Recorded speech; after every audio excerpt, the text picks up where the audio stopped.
We have Anthony Corwin, GM or executive GM of training at HSI. Still, yes. Um, Today, like kind of the through line we've had now, we're on episode 4 or 5 now. The through line has been being intentional about your training business, kind of consistently, whether it was about B2B or go to market or anything like that. We've had operators on to date. This is going to be a bit of a different conversation because we have Anthony joining us who sits across the table from a number of operators. So today we're going to focus on what he sees on a regular basis and then let the conversation go from there. As always, it's an open chat. So as you join, if something, is on your mind or you want a question that we'll address, we'll either get to it at the end or we'll live chat. We usually break in there. Anthony, I'm going to start us off.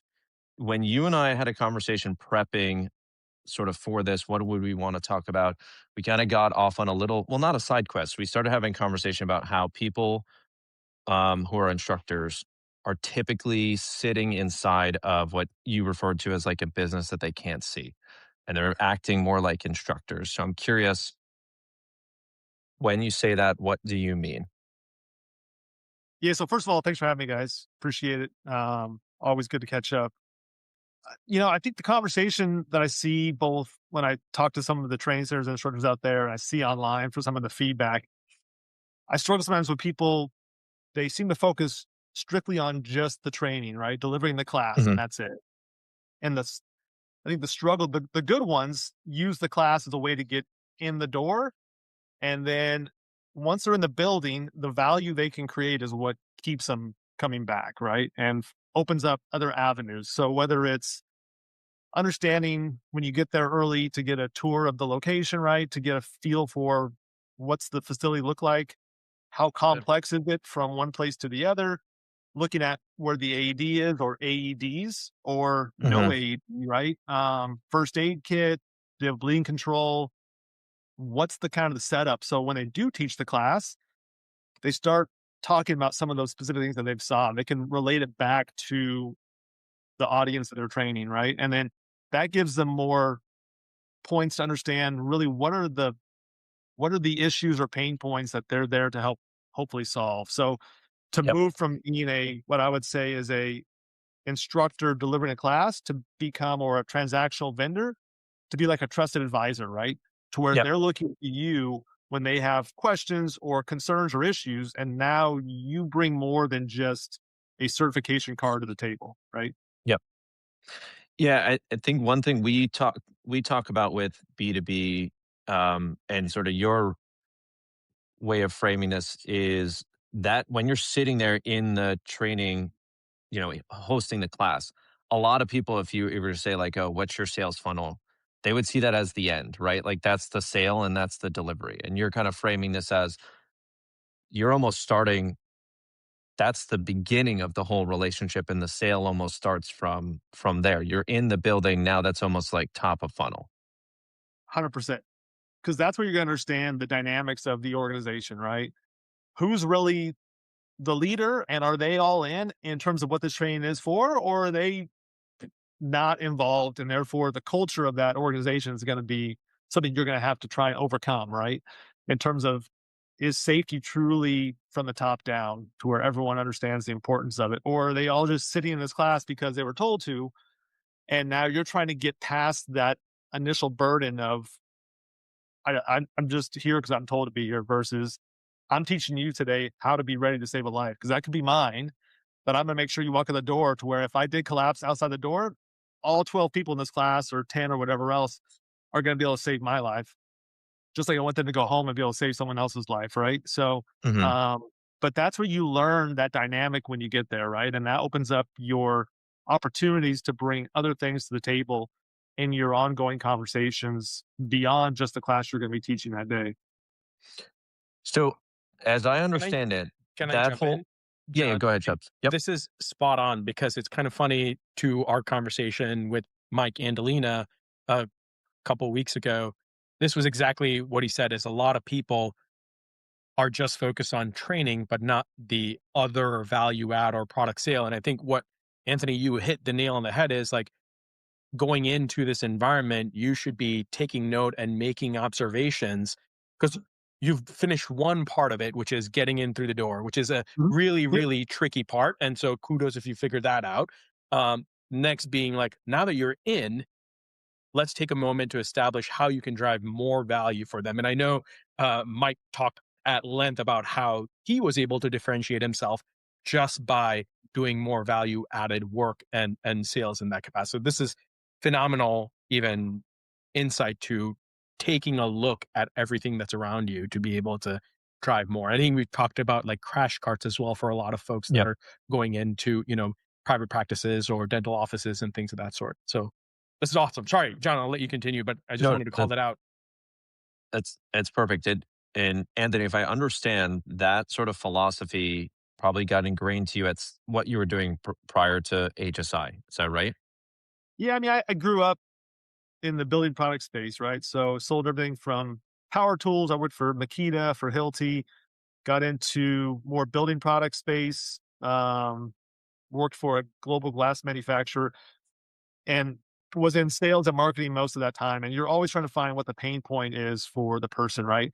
If you're just there to try and sell your product, you now become somewhat of a commoditized, right, resource. So you're trying to find, well, what is the pain point, and then how do I bring value to what they are struggling with, right? Because what I may perceive as the best feature of this product may have nothing to do with your pain point, right? And so therefore, I'm Hmm. selling you something that you don't value, and it's not going to work. So the more you can understand what they're seeking or what they're struggling with to then bring a solution, you become again like a trusted partner for them, right? Versus a a sales rep or somebody trying to sell them something that they may or may not perceive that they need, right? So so yeah, my whole career is just trying to understand that dynamic of how do I bring value to whatever you are seeking. Hmm. If you were walking into a situation yourself, leading the class as as an instructor, is there, like, do you have a mental checklist of things that you would be looking for that's like going through your head, or is it like a series of questions? I mean, I'd want to understand who my point of contact is. What's their role within the organization, right? Are they someone who Yep. has been told, hey, go schedule this class because we got to get this done before the end of the month because of whatever reason, right?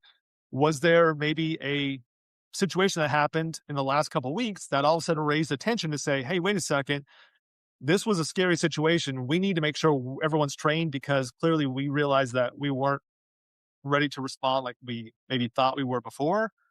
Is this like, every 2 year, "Hey, coming back," and maybe I'm this is the person I'm coming in, so therefore, whoever they used last time, they didn't call back, right? So, Yep. what happened in the last training that I can do a better job when I come in, right? And then once you get in the door, you're looking around trying to understand what kind of facility is it when you're driving there, when you pull up in the parking lot, like, just all those little subtleties that hopefully you just like a sponge are soaking up. You wanna try and at least understand how big is the facility? Can we walk around real quick, get a feel for it so you get there early? Again, looking at AEDs, is that AED ready? Is it blinking green or is it not, right? What kind of AED is it? Is it one that has been on the shelf probably for about 20 years and probably no longer has pads or batteries to even service it? Do they know that?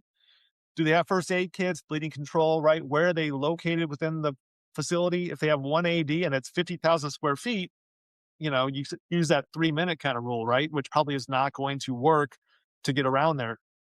Do they have 3 shifts? Just little things that hopefully I'm probably saying stuff that instructors are like, I do that already, and that's great. And I'm not saying that's something that's not being done, but this should be something that is just kind of every time you're just picking up on all these little subtleties that are going to help you understand how do I raise some opportunities that they can be better or I can be more supportive to them, right? How are they managing their Yeah. AD, doing the readiness checks, et cetera, right? That kind of stuff.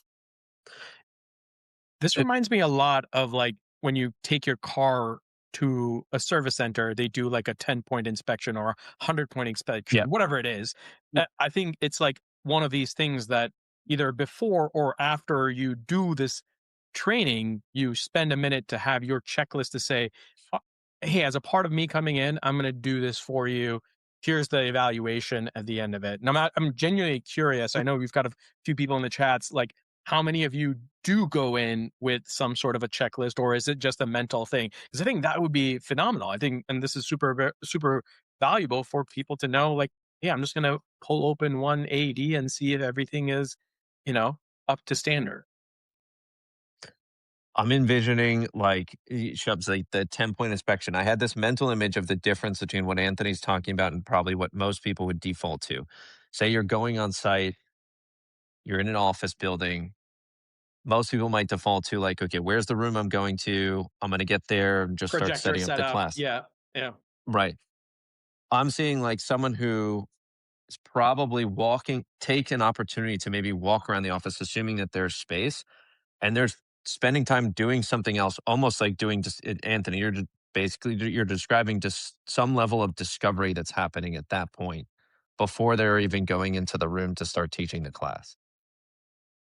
Sure, Yeah. and I'll take it one step further. When we developed the AVERT training, the active shooter training, we created a kind of a one pager for our instructors that was a similar thing. Like, so when you pull up to that location, how what's the configuration of the parking lot, right? When you walk into the building, do you have to be you have to be let in the door, or can you just walk right in the door, right? Hmm. And when you do, who are you greeted by? Do you have to sign in? So you start looking around. Is it well lit outside? Are there cameras, right? Certain things that you should take in that from that, you're talking about situational awareness, right? Like, is this a building that employees are safe to be able to enter and exit from or that kind of stuff? So it helps them to start getting that note. So when they do conduct the training, they're talking about situational awareness, they can bring some of that stuff up, right? So this kind of gives me an idea to try and create something similar from a CPR standpoint. Like when you're walking into a training, what are some of the things within the checklist that you should be observing and trying to identify? So I think to your point, Shubs, right? Can you create a template when you send to them afterwards saying, "Hey, I appreciate you having me come out. Here are some of the things that I, recognized or that I saw that I think would be worth your attention. Happy to follow up with a separate conversation or come back out and discuss any of these," right? But Yep. it then shows that you're going above and beyond, right? They brought you in to do the training, but you're trying to help them understand how much more I can bring and value that you should be looking for within your organization, right? And so this is, and I know our focus is like B2B and trying to do this like when you're going and evaluating on site. Um, if this is a good time, I'd be also curious because we have a lot of folks that do training in their own facilities, right? Where there is a variety of folks showing up to take this class, and Hmm. how how how would you try to tackle some of these types of discovery conversations that may lead them down a path when it's somebody showing up to your own facility? Yeah, so I think that's part of the introduction, right? And usually everyone goes around and kind of says who they are, maybe what they do, Yep. maybe why they're there that day, right? And you start to pick up on some of those nuances, understand like what kind of industry they're in or what they do for work, because that may come up in the training later on.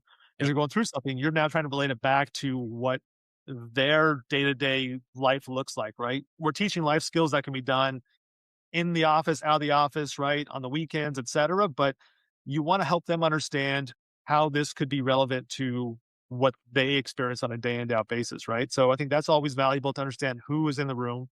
You may have people that have done CPR on somebody, right? And Yep. so you want to learn from again the different perspectives in the room because that's going to help everybody feel, I guess, more included, but then also utilize their experience and their backgrounds, right? That Yep. probably can bring something to the table that maybe you can't as an instructor because you don't live in that world every day, right? Yep.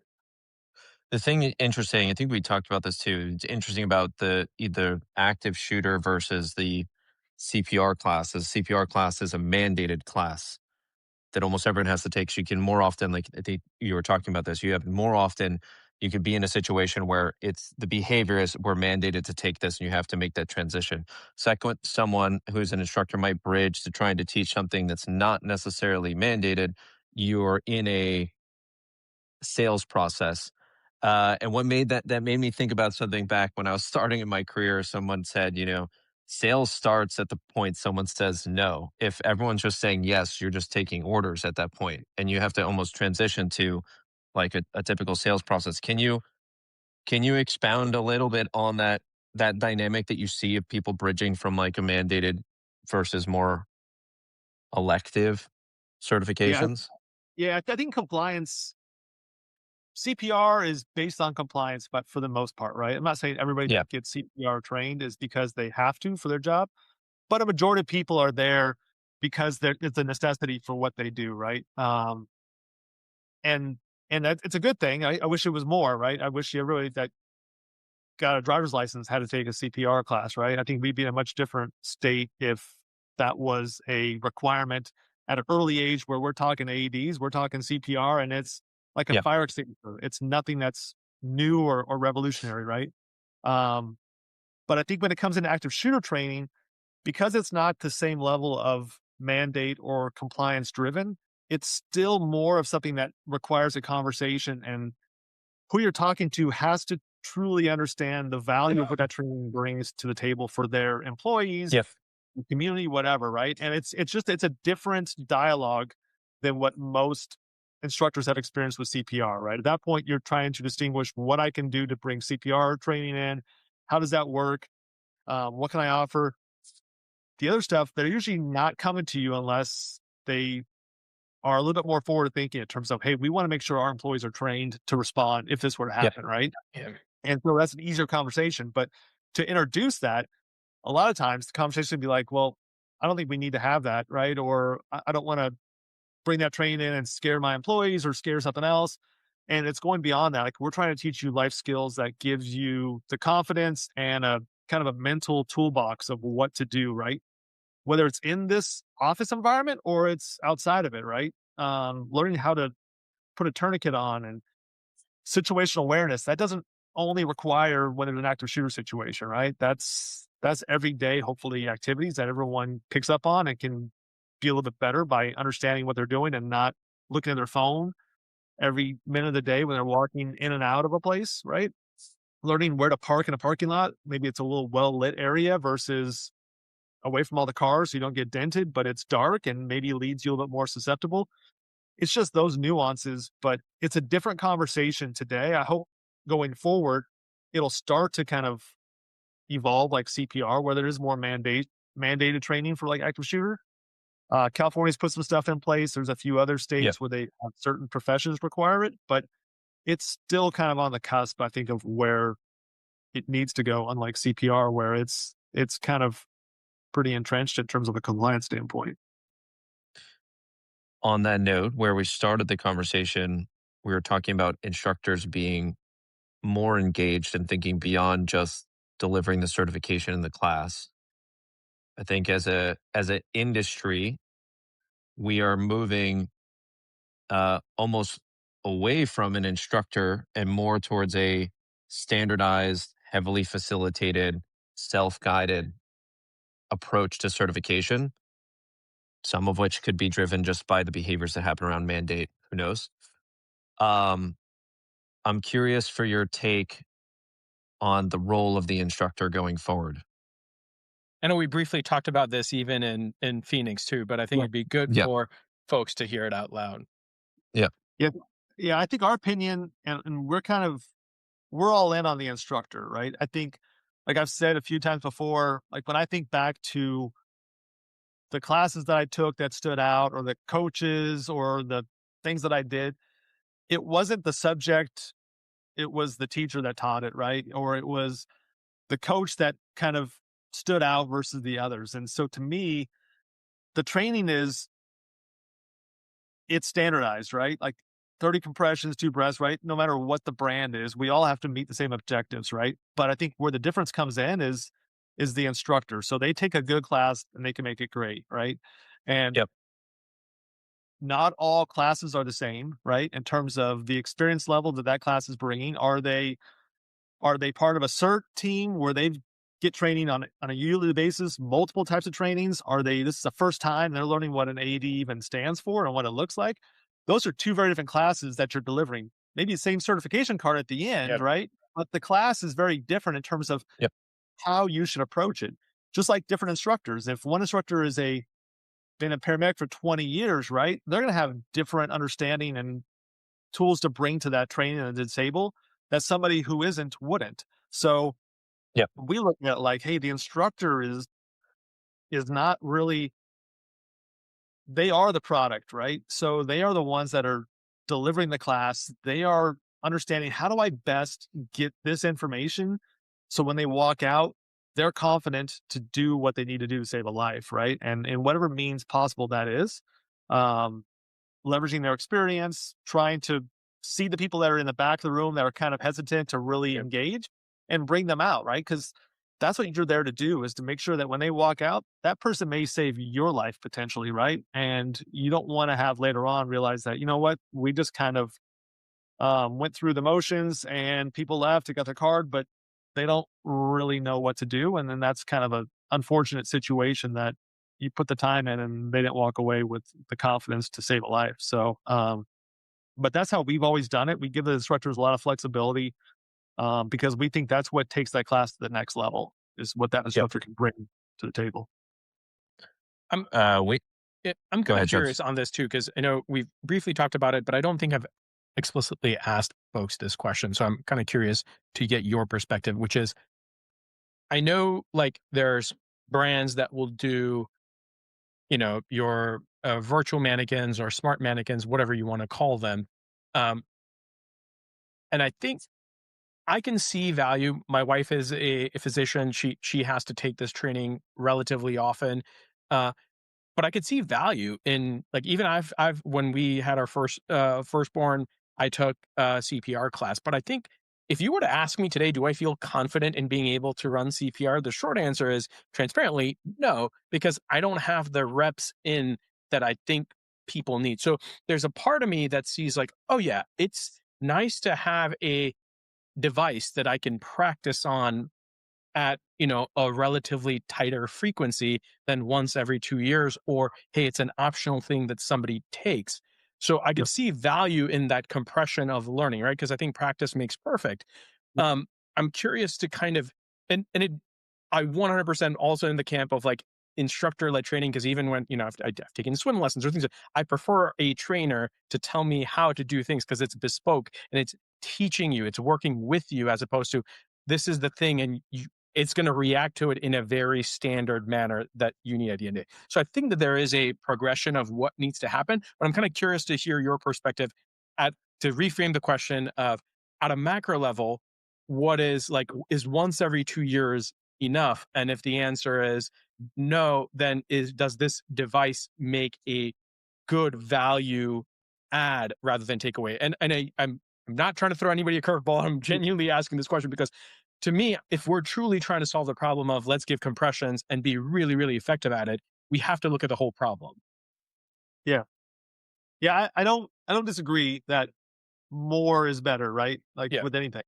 Um, to do anything once every 2 years, you're probably not going to be as efficient or as good as someone who does it once every 3, 4 months or once a year, right? And so I think there are situations where the application that you mentioned makes sense and is relevant, right? Yeah. Um, where I struggle sometimes is that I think there's a value of the instructor to be able to, at least at a lay provider level, truly both help them understand the circumstance, right? The rationale of what they're doing, but also try and, as much as you can, because you can't truly replicate a situation, right? You can't make it feel like this is really happening, but you can add some nuances to, okay, if we were in the shop floor, here's how we would handle it, right? Versus if Yep. we're up on the 15th story building, et cetera, right? If we're outside, right? If we're You can start to raise questions to help them think through, how would I do this different if this were the scenario, right? So Right. it starts to help them understand the different dynamics of what could be involved. Which you So I clearly think will that's miss in where, a device world. Yeah. Well, I, yeah, I the I apologize to anyone if this is just a crude comparison, but and Shubs, I know you're into F1, so I always think about like when the I had a chance to tour. This happened to be NASCAR, but we were going into the pit stop when they were like practicing, and they practice like tire changes and refueling and all that stuff. Very tactical, repetitive things to the point that it's muscle memory. Like you can see the guys, they can change a tire while looking over here and get all the bolts right and all that stuff. And it seems like there's a point where some level of repetition of like the very tactical skill can make you more, can turn that into muscle memory so that all the other dynamics that are going to happen if you're really working in emergency, you're not thinking about those other things, basically making them second nature. But then we get into this potential gap of, again, making the analogy, thinking that a pit stop is purely refueling and tire Changing the change. tire. Yeah. It's not. I mean, it's in every one. So in it, you're going to be doing these in every single one. So it makes sense to distill it down to master that thing. But to Anthony, the point that you're bringing up, if you're one, you should at least have some experience or understanding that when an emergency happens, it is not going to be a very sterile clinical situation. Mhm. Um, Odds are probably not, right? Um, and then you're going to have to troubleshoot a lot of other things that someone might not even be prepared to think about because it's not brought up if you're just doing the sort of basic repetitive thing. Yeah. Um, we wrote an article on the blog that was kind of talking about this when we talked about more smarter mannequin implementations and basically saying, so bringing it back to the instructor, uh, the instructor is becoming more and more important in this situation to figure out the other parts of the education that has to happen. I like that you guys are already emphasizing the fact that the instructor is in one of the most important parts of figuring that out. And you've had a curriculum to kind of practice that to this point, because I think a lot of instructors now have to figure, even in their main classes, like what is the thing that I'm supposed to be emphasizing? And then especially in a B2B environment, um, the story of getting a business to understand if something happens here, you need to prepare like, okay, cool, you're certified. But like, what are you actually going to do if something happens? Mhm. And I think, What's that and look like? to the van point too, I think Ryan brings up, like, it is a supplement, right? Like, I think it's like assisted training at the end of the day. And I'm glad that Doug is also saying, if you've already taken training with me, you can come do a half-hour refresher course. Those are super valuable things that people should be offering to make time to say, I should go just get a practice uh in. I'd be, and even to me, when I was doing the demo, walking the cast floor and trying to understand, to me, the constant thing was the the information from some of these devices was not subjective. It was objective, right? It's giving you the depth of how deep the compression is. To me, that was super valuable. I thought that would be really good because that's instantaneous feedback for the student. And at the same point in time, an instructor can use that device to give really good, like, there's, to John's point, how do you put in the wheel gun to make sure that the appropriate torque is applied to the tire versus, giving you situational awareness to say, hey, you might be double stacking a car. There's another car coming in behind for the pit stop. Do you have all the things ready to go on and service the next car? Again, using the F1 or NASCAR analogy. But again, this is the same thing from a CPR standpoint. How would you, like, I think that is truly the unlock that I see, at least, to say, I'm a big proponent of technology, but in an additive manner or supplementary manner, I think it could be doing much more, it would have much more impact at the end of the day. Yeah. But there's an Um, And I initial think cost to some of yeah, these devices too, right? Like, you can yeah, get your bare bones used, mannequins from a lot of companies, but then you're trying to move into this smart territory with devices and software and simulation software. That starts to get expensive, especially for a lot of the instructors and training providers as well. yep. And like to Doug's point, I've seen other training centers where they go in and they're not like going there every 2 years. They're going in, doing the class, and they're saying, "Hey, I'm gonna come out every quarter, right? And we're gonna spend a few hours and do more just the hands-on or do a drill, etc." Right? Yeah, So because last thing you want to do from a business standpoint is be there in front of your customer once every 2 years, right? That's not a that's good yeah, yeah, relationship, right? They barely will remember you 2 years later if that person's still there. You wanna have a reason to be coming back consistently, and you factor that into your pricing or whatever your service is, right? And that kind of stuff to where you're constantly there in front of them. And then as you do that, you pick up on other things, right? Hey, that AED is no longer in exactly. service. Now that I'm back here this time, we need to get that figured out, right? But you want to have reason to be in front of them as much as you can because again, you want to be that trusted advisor, not that not that every 2-year transactional vendor that they got to remember who they called 2 years ago and have them come back out again, right? That's not a great relationship to be building on Yeah. value for. So a couple callbacks that happen here. So when we talked to Mike and Alina, this was a common theme. Don't wait till the 2-year renewal to Yep. try and build the relationship again. You need to be doing it the whole way. The conversation about, more technology coming into play, taking potentially more of the education concept. I'm going to pull that back to the B2B conversation, because the thing you'll often see on forums is the common thing of, I had this customer, someone else offered cheaper training. How do I respond to the cheaper training? Now, there's so many ways that you can go with that part of the conversation. Some of it, I'd go back to the beginning of this live where you talked about, what are you offering as a service? But Anthony, I know one of your most controversial LinkedIn posts was talking about cheap training being the most expensive training. Why do you think that hit a nerve? Yeah, I don't know, to be honest, because I think it goes back to, I mean, my whole point was it may be cheap at the point of transaction, but where it really is going to have an impact is when the moment of truth hits, right? And Yeah. if there were a unfortunate situation, no one's going to go back and say, "But I saved a lot of money on that training we got," even though no one here was able to respond, right? So, and that's, to me, it's trying to change the narrative of that conversation where someone calls you up and say, "I'm looking for CPR training. Hey, what price do you offer?" "Oh, I got a better price already."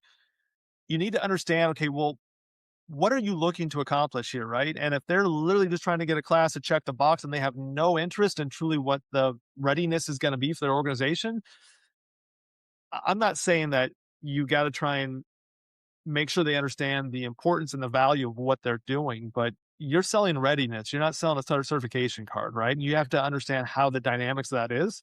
Some people just aren't going to do it. And then you have to decide if you really want to go down that path. But I would say, again, not running my own business, but I'm not sure when I've sold other products in the past, right? You compete on price. If you win on price, you will lose on price, right? Someone's always going to be cheaper. And in most cases, they're going to be cheaper because they're not going to deliver the quality of service that you're delivering, right? And you shouldn't have to sell a lower price that somebody who's going to not go in and do the job that they're probably supposed to do to compete with them. So it's a conversation you have to decide what you're willing to do, but you need to try and change the narrative of the conversation to not just be about the price that you can deliver for a certification card, right? Because that's not a win-win No, decision for you or for the people in that class that are going to be there, right? That Yep. hopefully are there to learn and maybe know how to save someone's life if that ever were to happen with them in this scenario. So you mentioned earlier in this call just the words about being confident, being competent in this actual situation as well. I think that's an important thing for people to reflect back on. And the word emotion comes into mind. I don't like to say you have to appeal to emotion because it can be somewhat manipulative to say that. But at the end of the day, there's an outcome that the certification and this whole process is preparing someone for. You're mentioning that's the emergency. A certification has a cost. The emergency has a potential variable cost depending on what the outcome is. mhm. Um, and when we were like on the call with Ryan, I think part of that is if something happens here, there is no matter what you would think a story is going to happen if an emergency happens here where someone has to act. Which one of those two stories do you potentially want to be in the news? Yeah. I'd be curious to hear from you, Anthony, and like in the folks that are doing a lot of this instructor led training in your world. y- you've you've probably dealt with compliance side of issues as well versus in non-compliance. I'm kind of curious to hear what you've seen as patterns that many of our customers, but also just in general training centers, training sites. What are the things that, I mean, following the guidelines to the T is obviously one side of it, but how are you thinking about compliance, and especially in this world where anybody can issue a card to anybody, especially in the digital realm? Like, what are the ways that you can police some of that, or how are you guys policing it? So I guess there's multiple questions. What is HSI doing to kind of help monitor for some of these things? But also on the flip side, I'm kind of curious, how would you suggest other people to make sure that they're selling a card or what have you. Because we've heard so many stories. Well, I'm a nurse and hey, like I do this every day in my job. Like just give me the card right now. And if you know somebody or what have you, you may do that, but then that becomes a really slippery slope. So I'm kind of curious on that side of how to manage some of it. And these are all I'm asking you as if you've not been, or I shouldn't say you've not been. I'm sure you have. You've been on the other side of the equation of being the person who is responsible for issuing and validating and making sure that they're hitting a certain curriculum level for these instructors. But I'm sure you've also dealt with it from that side. Hear all the stories about compliance or lack of compliance or what have you. Yeah, I think we have a pretty strong quality assurance like team within the HSI realm, right? So all complaints um, are addressed with the instructor that the complaint is against. Everyone has the chance to provide their feedback on the incident at hand. Based on that, then we take a couple of approaches, right? Either it gets dismissed because the rationale was worthy of us not having anything further. Yep. If there was an issue, and they basically either didn't understand at the time or they did and they did it anyway, then they may either get revoked, which carries a 5-year penalty to where they cannot become an instructor for HSI for 5 years, or there's a compliance agreement you have to sign, right? And at that point, it's kind of now you are on record.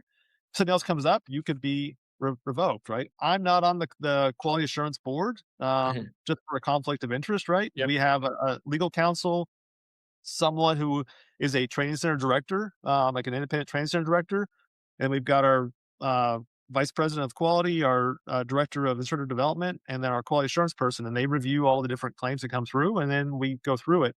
Um, but like any organization, right? I wish I could say everyone was the greatest instructor out there and all that kind of stuff. Um, but we do our best to try and minimize those situations when they do happen to make sure they're not going to be repeat, Yep. situations. But um, it's it's an unfortunate when we're dealing with hopefully trying to teach somebody how to save a life that it's also a Yep. business and you got people that want to maybe sometimes cut corners or find a way to maximize it. Yep. Um, and then so we deal with it as it comes up. We put unique codes on our digital cards with a verification on our website that employers can look up to ensure that that card is legitimately issued. We're always taking steps to try and, again, minimize the chance of fraudulent activity. Yep. But people move fast, right? So we're trying to always stay ahead of the curve if we can. So I saw something on Reddit or maybe it was on Facebook about like somebody came with a completion card that literally looked like, I don't know, a Xerox copy and then crayon scribbled it. What the- so, I mean, eh, people do that. yeah, yeah, It- it's such an odd subject matter to want to not be completely trained in. Um, agreed. Anthony, we've talked about, I think, a lot of the stuff that you've had as like a mental model that we've talked about in this. And you mentioned that you realize this isn't part of the way people have gotten into the business. They often start as teaching it on the side because they're a practitioner themselves. And then the first thing they're doing is picking up a couple of classes that turns into extra side capital. And then there's we could use the term, whether you want to say business acumen or the other dynamics about it, started to realize that whether you want to call it a gap or an opportunity to help your community, you guys you announced the masterclass, I think 2 weeks ago that you all were doing. I'd love to hear a little bit more about the origin story of that and how you thought about the topics and kind of talk about the masterclass content too. Yeah. So we launched the master class out about a year ago, and it kind Yep. of came out of COVID because when COVID was happening and everyone was basically locked down and we were all separated, there was a ton of these online courses that cropped up about, hey, how to be a filmmaker or how to learn how to do this or that, right? And it seemed like on my social media feed, I was just getting hit with all these different online courses, right? And I found one that they did a really good job and it was really high quality. And that got me thinking like, hey, maybe it's something we could do internally. And then like I had mentioned, whenever I go out to like either conferences, trade shows, or if I'm traveling, I get to see some of our instructors, right? That conversation that we go through, like, hey, what are you doing? How's your business set up, right? What do you guys offer? And then when I hear that, certain things will pop up and say, hey, did you know that you could do this or that we offer this? And it was always that, hey, I had no idea you guys did that, right? And so that gave me the rationale thinking that we're so close to it internally. We assume everybody knows all that we do and that Yeah. we are, you know, um, preaching to the choir, but it's not the case, right? Everyone's busy. They got stuff going on. They're running their business, or they may have another full-time job they're doing, and this is side. And so I said, hey, we need to probably create a course that walks them through all the different areas, right? If I'm a brand new instructor slash training center right out of the gate, and I'm trying to learn how to build a business. So simple things like, do you have a website, right? Do you not?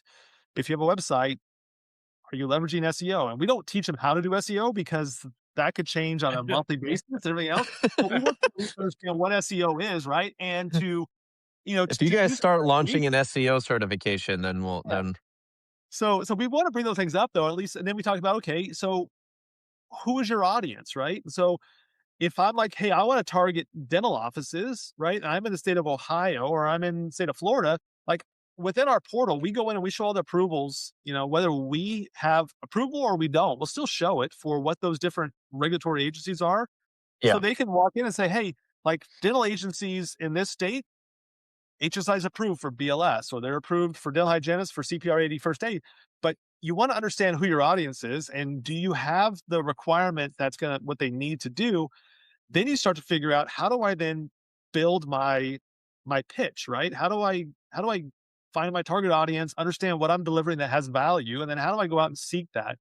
And whether that's on my website or if you don't have a website today and that's a down the road thing, you can still understand how are you going to identify those customers and then walk in with what you can bring to the table, right? And then we went through all the different things within our system that they can do that, again, while some of it is already on there and you just got to go through the help desk topics, we put it in a video to where we kind of actually show a share, a screen share, right? Just simple things to try and say, hey, if I had an hour with every customer, what would I focus on and what would I talk about, right? And trying to do it in a way that now we spent like, it was like 2.5 hours of content, a bunch of quick tips, um, and put it out there. And we now make every training center that goes through has access to that course, right? To learn. Because if you're teaching other um other curriculum providers, right?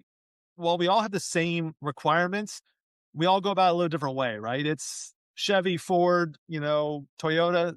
It still is a car, but it gets a little different way. You got to understand it, right? So yeah. for someone who's teaching all three curriculums, there's going to be some nuances, right? We have a TCAM, HA has a PAM, right? They're all different things, but it's trying to make sure they understand some of the nuances and the differences about how do we operate, how does our instructor guide work, et cetera, that sometimes you just take for granted and say, hey, I assume it's the same as the other one when it might be a little bit different, right? Your thing you're talking about though with audience, I would I'm gonna double down on that to say is it's again the same thing to come up with each person that's been on here talks about audience, who's your customer? Uh, I'll go out to say if your answer to that question in your head is my customer is anyone who needs a BLS certification, that's not a definition of a customer. Like you got to be more specific to understand okay, who that's using that certification in what type of environment. I mean, the thing you were talking about, dental office. Okay, dental office is a very specific type of customer. One of the things they need is BLS certification, or maybe they need an advanced certification or something like that. But your customer is not, if your business is still thinking about, I serve anyone who needs one. That could be fine for open enrollment public classes. It's hard enough right now to drive enough discovery to be so niche to say, oh, it's open enrollment only for Yeah. dental practitioners. Love to get the industry there. But when it goes to serving the customer, getting out of this pricing conversation and being the cheapest, knowing that dental office versus the retirement home versus the construction facility, those are different customers with different needs. Yeah. Yeah. Yeah, I think market segmentation is critical for success, right? Understanding who Hmm. your different audiences are and what your message is to each one of them, because it should be a little bit different, right? And how you approach that shows a little bit more that you understand their circumstance, right? Versus I'm just going to do a shotgun approach and send one message out to 25 different types of industries and think that that's going to hit. It's not going to hit as well as if you can make it more catered to their specific situation, right? That you understand. And then as you start to build more knowledge, right, you become more valuable to them. And then that spreads, right? Word of mouth, et cetera. Doesn't mean you can't serve lots of industries from an opportunistic standpoint, because you're not going to tell somebody, "Hey, sorry, you're not in the dental profession, so I can't, help you guys in doing training." But that may not be who you're ultimately targeting, right, with your outreach and that kind of stuff. But people have spouses, they have family members, et cetera. So you teach somebody in dental office, they go home and tell them what a great class that was. They're in a different industry or they have their own business or something else, right? It leads to more. Yeah. That's again the opportunity is once you're in that class teaching, you are now hopefully building a long-term partnership, not only with the business, but the people that are in that class that are going to go tell somebody else, right? And so your reputation is going to be tenfold when you deliver that class in the right manner, right? That's going to lead to you to a lot more opportunities outside of that. So, And they everybody moves around, especially now. We have people that have come onto our platform. We spoke to years ago when we were first starting building that they've built very successful businesses. Ryan, you're a good example of this too, where they've just that person, an employee, left from a place that they were a provider for, went somewhere else. They converted that to another person, then they go somewhere else, and it's just they're following people that are going from the next place to the next place purely on referral growth because of those relationships. Do you see a pattern now with the training centers that are successful with you? Do you see commonalities with them, common patterns? I was going to ask that, but even from a course perspective, I think we generally touched on it, and you Yeah. know, which is like specialization. I think we may have talked about it while we were in Phoenix too. But like, are you seeing? John and I have a hypothesis that if you were to do CPR tailored for dental practices, you may have better retention as a customer. Again, this is a hypothesis. I would love to be validated or invalidated, but I'm kind of curious to hear from your perspective. Are you seeing that, or is it still more just teach as many people CPR because that it's a simple skill, or Yeah. not a simple skill. It's a standard skill.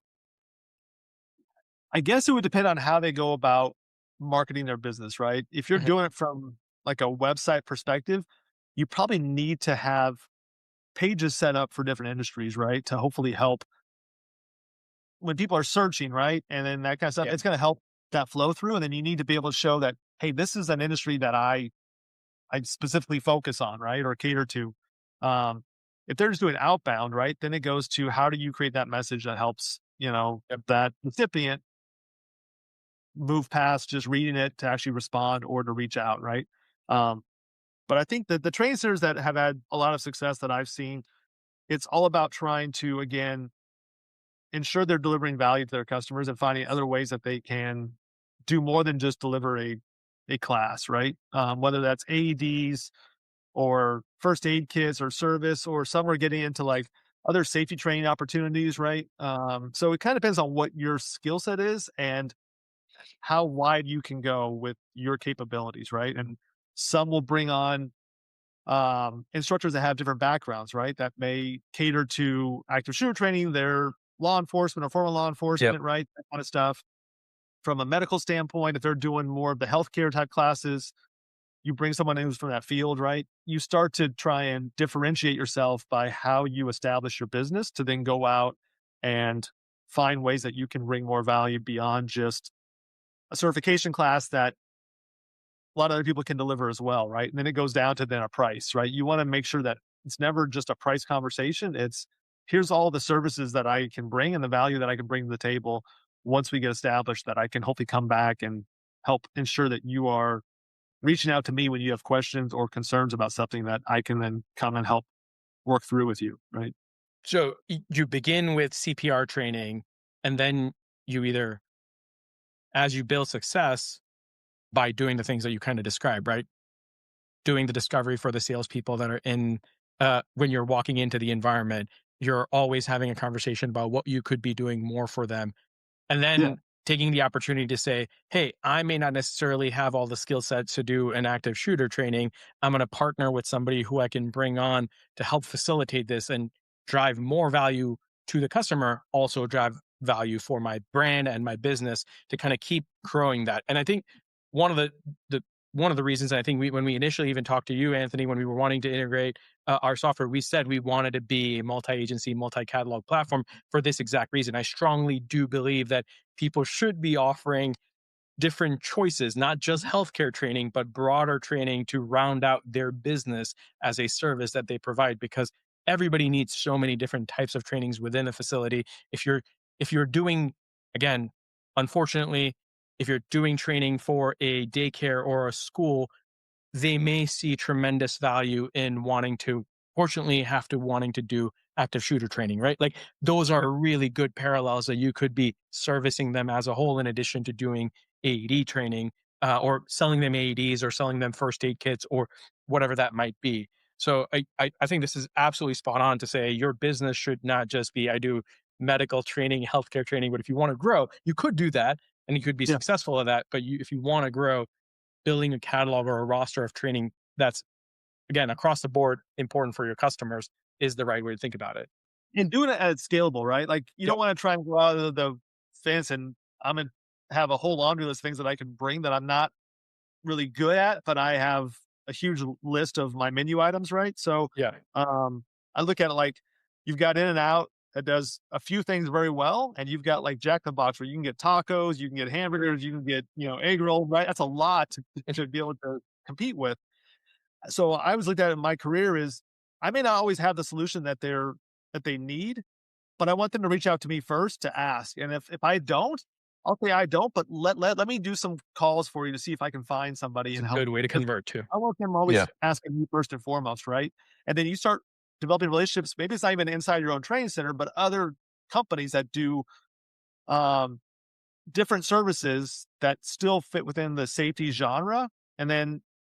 And then you start working with them. So when they're going out doing their training, right, they're then referring you for CPR and then vice versa. So you start building, other type of relationships, referral type partnerships, et cetera, to then learn, hey, later on, do I need to bring this in house because this is becoming a much bigger opportunity, right? I'm hearing more and more pain points when I go see my customers that this is something that I should add, right? I should look to find how I can bring that in house.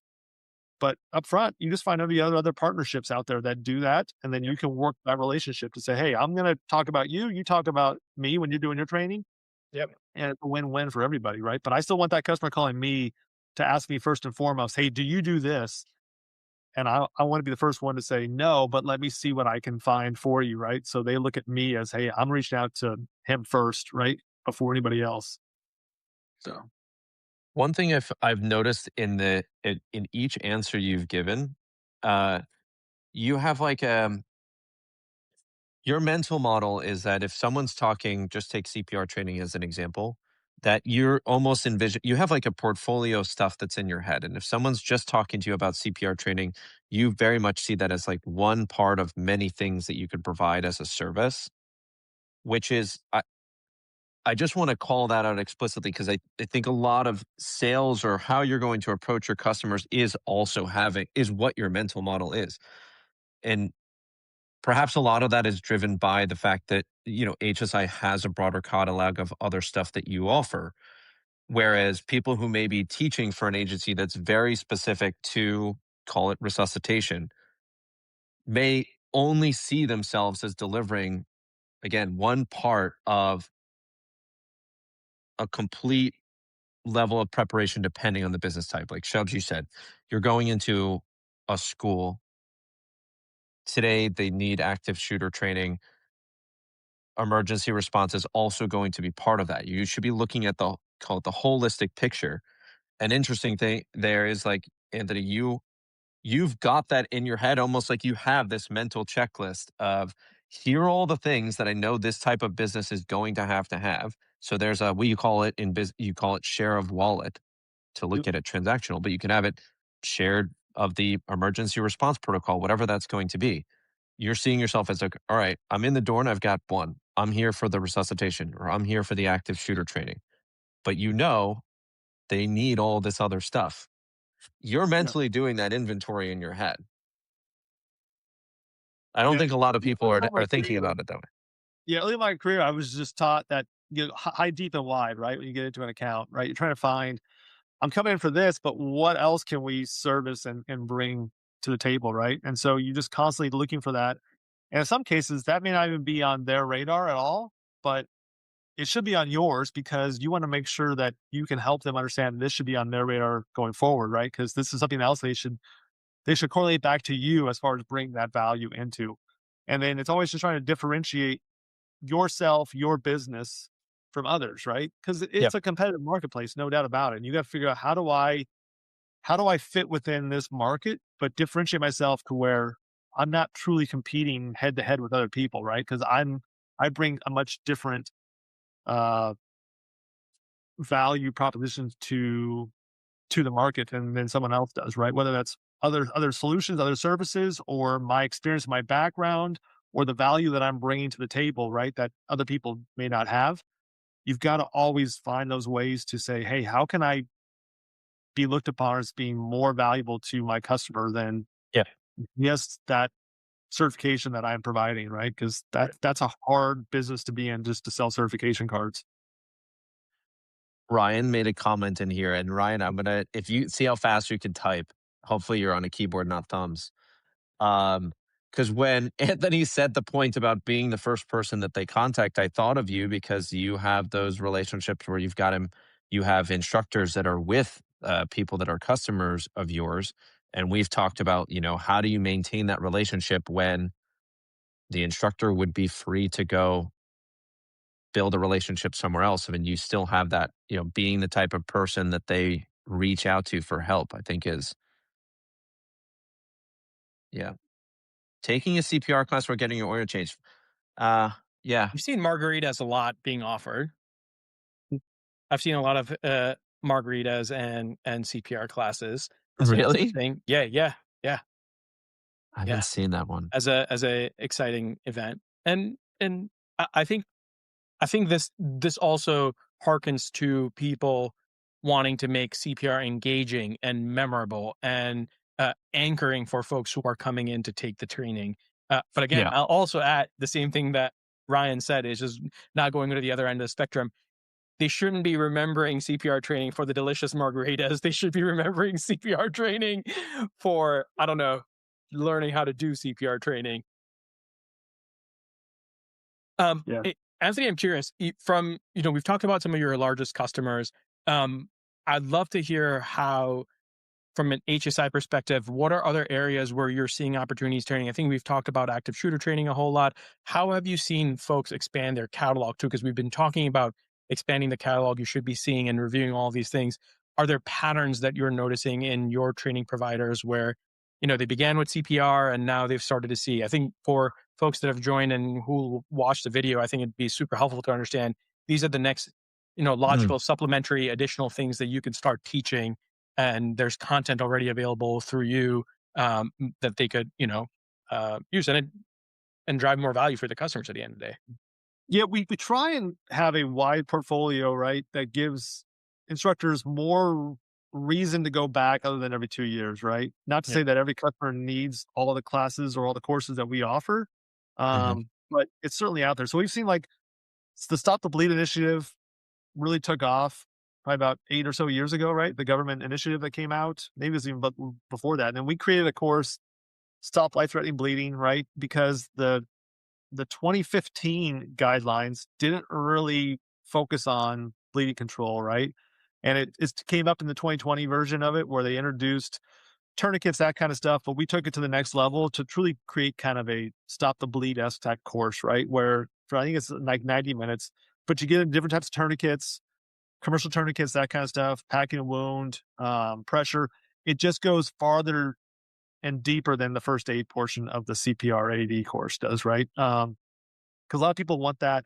We incorporate that in with our AVERT course because one thing we saw with other, um, active shooter courses is they weren't really addressing the bleeding control portion of it, right? So it was a run, hide, fight, which is what kind of Avert is built off of. But we break down each of those into like steps. We bring situational awareness, but then we break down using a tourniquet how to pack a wound, right? Because that's a critical skill that potentially is going to save someone's life Yeah. while the Yeah. first responders, police, EMS are trying to get on scene to render it safe before they actually can get to the victims inside, right? And so Mhm. 3 to 5 minutes, you could bleed to death. Knowing how to put a tourniquet on, how to pack a wound is a critical skill that just made sense to go with that course. Um, but if it all depends on your audience, right? If you're doing childcare providers, you need a pediatric CPR AD first aid course, right? They need to have that pediatric on the card. Most states, if not all states, require that specific course. Um, Again, BLS, we work with a lot of, different agencies from a lifeguard standpoint to dental offices. That becomes an important opportunity to try and offer that as well. And then we got a little bit wider where we said, hey, the other side of HSI is focused primarily on creating a platform for large companies to have all their compliance, training, incident management, tracking, reporting, all that kind of stuff. And part of that is a huge catalog of safety courses that are online, like Yep. for slip, trips, and falls, um, sexual harassment, right? Workplace situations. And so we took like the top 20 of those courses that we see being used and being leveraged by those companies to allow our training centers to now offer that to their customers, right? It's a purely online delivery. You buy the credit and you would push out like a blended class where it goes out via email. They click on the link for that employee and they can take that now for anywhere from 15 to like 40 minutes is that course that's going to ultimately teach them on whatever that subject is. And then they get a certificate of completion at the end, right? So it was trying to find more ways to be relevant without having to be an expert for all those different types of scenarios, right? Yep. So in general, forklift safety training, Yep. fire extinguisher training that you could use that course and then supplement it by going in person and say, hey, we're actually going to do some fire extinguisher training outside and we're going to actually have people get their hands on and see how to actually do that. That's something you can take to the next level, right? That some of our training centers say, hey, I'm going to offer that course, but I'm actually going to go out and do a follow up in person. And that's part of the service that I'm going to be providing, right? So there's a number of ways they can do it. We're trying to always figure out how can we bring more to the table for our instructors, right? Because that's who our customer base is. How do we be more valuable to them? Um, but the CPR AD first aid is still the dominant course by far because of the compliance side of things. And that's what I was going to ask is it how, as you are describing this, like the thing that was going through my head is most folks that are on the chats or are probably going to watch this are in the medical training space more specifically. And Yep. I think how you've consistently framed this is as you want, do you want to, and you have to ask that question and answer that for yourself, is do you want to be in the compliance training business? And that might mean mandatory or nice to Mhm. have at the end of the day.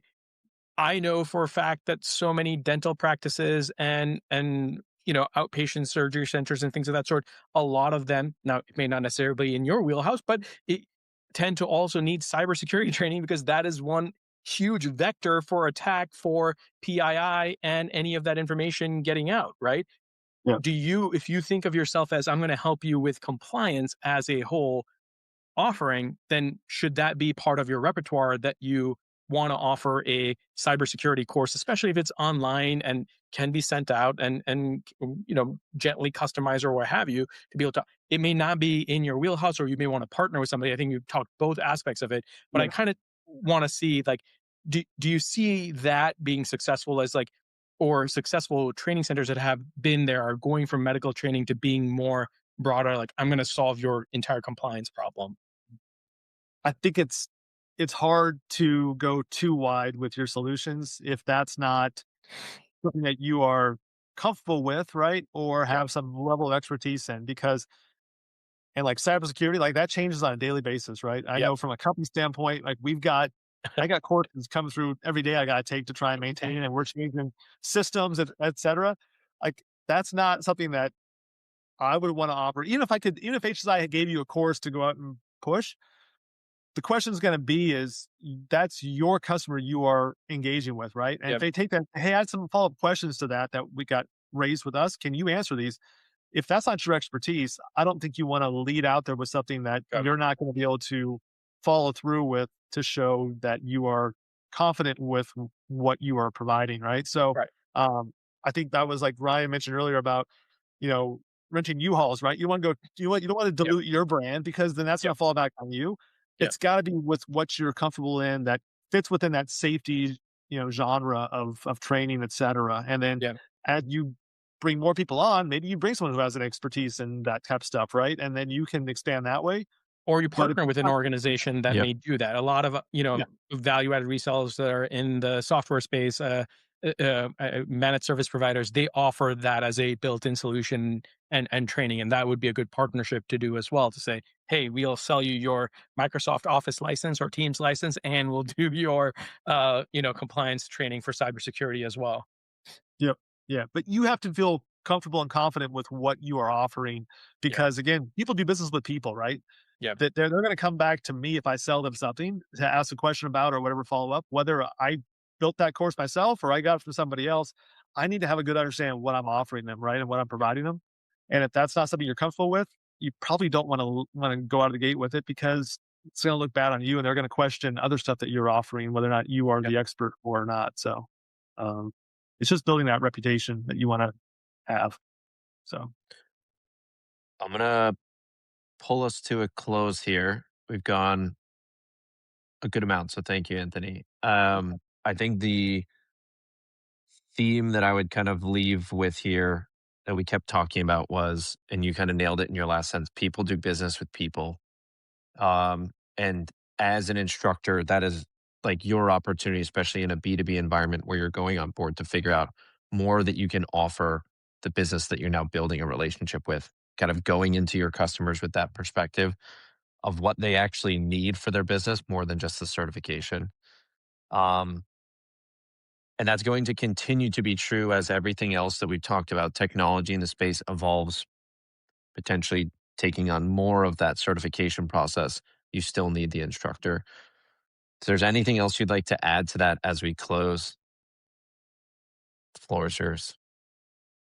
now, I say I appreciate you guys having me. Like I said, it's been a great conversation, right? I appreciate what you guys are doing in the industry, right? Trying to always keep pushing um, forward and bringing new ways of looking at it, right? And I think it's up to all of us to make sure that we are trying to move the industry forward, right? There's still a lot of opportunities for us to do better as a whole, and it takes all of us together to try and help, keep pushing that. So appreciate that. Always enjoy the conversation we've had both in person when I've seen you guys, at some of the conferences, catching up even on some of our chat calls, et cetera. If there's ever any opportunity to come back on and continue the conversation or go different directions, I'm more than happy to continue. So appreciate it.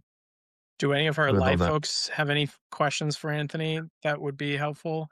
Sorry, I think we throwing a already last got minute. some Yeah, thanks dropping in, but yeah. let's see. That's It's, cool. yeah, Yeah. I'm learning that as we were on some of the other calls. I'm just like, I'm looking down at you guys because you're on the bottom of my screen, but then it looks like, uh, Hey, and Anthony, we appreciate you saying, you know, what we're doing, and genuinely, like, one of the things that John and I are trying to embody is having a lot of conversations with, folks like you, folks that are our customers, folks that are not our customers, they're students that are in different fields, because I think are built. We truly believe we have to understand the problem, understand what part of that problem we can reasonably solve and reasonably solve well, Uh-huh. and kind of keep making progress on that front, and having some of these conversations, because 90% of the conversation is around sales and marketing, because that is one of the things that most folks that we've recognized, and in the conversations that we've had, who want to be individual instructors wanting to grow, that's where they're stuck 80 to 90% of the time. Yeah. And I could tell them, or you could tell them, do this, but at the end of the day, they have to feel self-motivated. But I think having some of these conversations is also powerful, because sometimes it's just this one little tactic that is seated in their head, or some of existing, folks that are on this call maybe take one little nugget of it. I mean, to me, what I took away from the call is just look at the environment and take an Yeah. opportunity to see, hey, this is an AED device. Is this good or not? And then using that information to cater the course or cater the content or take that as an opportunity to do an upsell. Like that's super powerful. The other thing I took away is you described building your own master class and course to do training and teaching people about your platform. Like those are takeaways that these conversations lead to help us be better and hopefully help serve the community better. I I'm gonna I love your takeaway, Shubs. I would keep saying if people leave with doing one thing, and I will say at first, Yeah, so that real quick. So I tell people when you walk in and teach class, go tell them, hey, show me where your AED is, right? Because I'm going to bring that in the class, right? And that's what you're going to say. Hey, we don't have an AED. Well, that's first red flag. You do have an AED and it's not operational. That's the next red flag. Or you do and it's good, and then bring it in class and then actually turn it on for the people, right? Because and do they all know where that AED that you brought from the office is, right? If they don't know where it is, that's another question. But assuming they all know, they walk by it every day, but no one ever touches it because it sits on the wall, right? They're afraid that if I push a button, it's going to shock somebody. Put it out there and say, let's turn it on. You can just hear what it says, right? Because we're using AD trainers, which is fine, but make sure they actually see how to open that case for the AD and what it looks like. And it's not a scary machine, right? Or Yeah. power. It's going to tell you. But yeah, that ways to kind of just engage and realize, okay, they don't have an AED or it's not in the batteries are expired and so are the pads. That's my follow-up. But in the best case scenario, you're hopefully that class you're teaching, they're actually going to see that AED and actually come to life and like, oh my gosh, I had no idea that's what it did because I just walk by it every day, right? So little stuff that can make a bigger impact potentially. So we had a one person. This one stuck with me. A customer, and if you watch this and you remember that we had this conversation, that said one of the things that they do when they walk into classes, they would ask for like the key to the men's or women's restroom or something like that to see how quickly they could get into the bathroom because they're like, what if someone, like, everyone prepares like the class is going to be run in the conference room. Odds that the emergency happens in the middle of the conference room low. Person could be in the bathroom, passed out. Yeah, How the fast are you going stall. to be able I to think get the in key to there? this, yeah, key to the stall, I think was the thing, or Key like to the it, stall. Were you in that conversation? I don't know, but I think we talked about it after the fact or something. Yeah, it was like that one has just been buried in my head because and that's a pattern interrupt for people to be like, oh, okay, right. Yep. I'm going to have to figure out how to get in there. And 90% of the stall doors open inwards. yeah. Yep. And that's something that sort of can bring up in a conversation, right? To say, hey, let me just give you the scenario. What do you think would happen, right? Yep. Because here's the point: emergency is not going to happen when it's 72 degrees, right? It's the middle of the day, everyone's aware, right? Like a tourniquet, we can all put a tourniquet on perfectly, but let's turn the lights off or close your eyes and put it on, right? Same thing. Yeah. Or get your hands a little wet and slippery, right? Yep. You want to create as an instructor environments that bring a little bit of stress, but help them understand It's good. what that's going to feel like without truly replicating that emergency medical situation, right? But those are all things that are worthy of a conversation to say, hey, if this were to happen, what do you think we could do to try and rectify it, right? Or how would we respond in this kind of scenario? Just get some thinking, right? That it's not always going to be perfect. Like we're here on the floor with a mannequin, perfect setting, the lighting's great, right? That's good for mind muscle kind of, repetition, but Yep. let's now talk through a scenario to see, Yep. okay, if this were to happen, how would we all respond? What's our first thing we want to do, right? Yeah. So, This is awesome.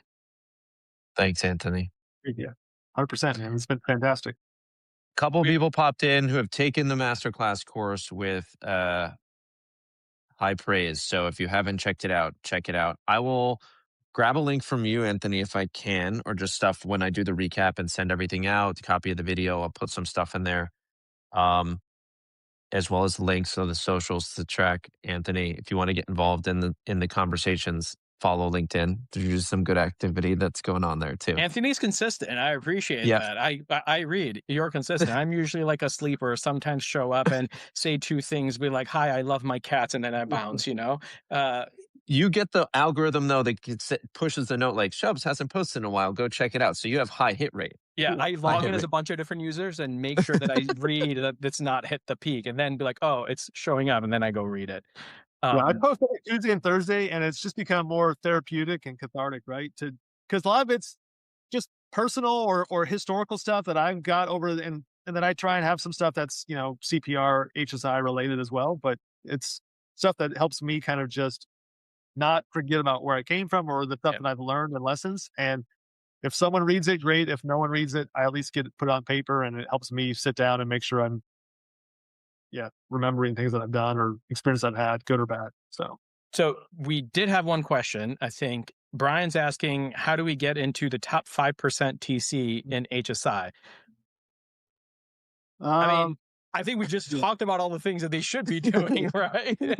Unless they're already in the top 5%.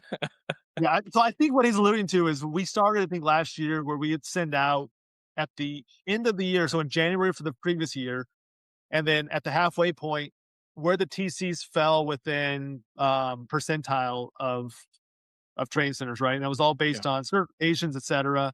And I think we do top 10%. So Brian, you may be in the top 5%, but we do top 10% and then top 20, top 30, top 40. So you very well could be in the top five. But I think we do the most is going to be the top 10% is what we do for percentiles. So Awesome. All right. Final All buys. right, guys. Yeah. Thanks everyone for jumping in and joining us, and anyone who watches this afterwards. It is we are now as a podcast, so you can download it on Apple Music, Spotify. I think we're official. You can look for the hat. That's the icon. But there you go. thank you, Anthony, for I'm gonna get ahead of this and say for your first of many chats with us on here. So Look much forward to it. appreciated for taking your time out. Thanks, guys. Appreciate it as well. Have a great day. Take it easy. Bye. Bye. Yeah.